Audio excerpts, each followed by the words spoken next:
Ending oil subsidies, taxing the rich could help free up $5 trillion a year for climate. Report by Jake Johnson. Research published Tuesday estimates that rich countries could mobilize over $5 trillion a year for climate action worldwide by cutting off subsidies to the oil and gas industry, imposing a levy on big polluters, and cracking down on tax evasion by large corporations and the rich. The new report from Oil Change International was released as world leaders gathered in New York City for high-level United Nations General Assembly talks, a meeting that comes less than 2 months before the COP29 climate summit in Azerbaijan. OCI's research, which includes a fact sheet outlining various proposals to raise funds for climate action, stresses that there is no shortage of public money available for rich countries to pay their fair share on fair terms for climate action at home and abroad. The urgency and extent of growing economic inequality, unfair sovereign debt crises, climate disasters, and fossil fuel profits have created significant momentum toward many of these measures in international and domestic policy spheres. OCI's research brief notes. Finance has been in the spotlight in most major international political fora in the past few years in recognition that our current financial architecture is a major driver of these overlapping crises.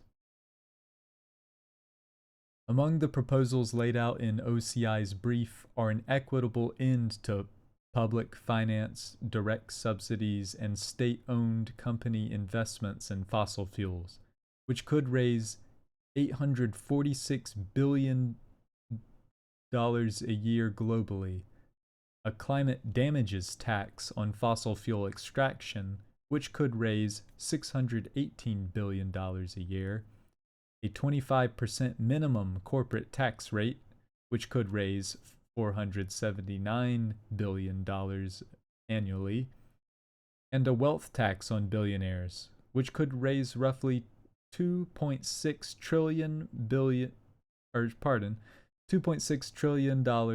a year in the global north and over $5.6 trillion worldwide.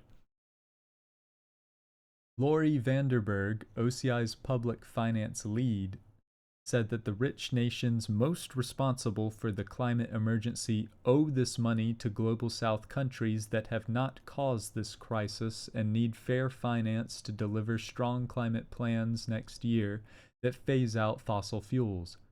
This is essential to avoid climate breakdown and save lives, she added.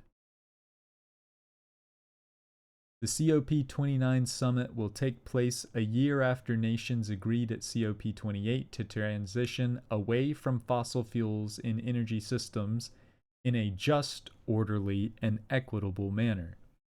The success of that pledge, OCI said, depends on rich nations contributing massively to global climate finance after years of falling short on their pledges and continuing to expand fossil fuel extraction and handouts.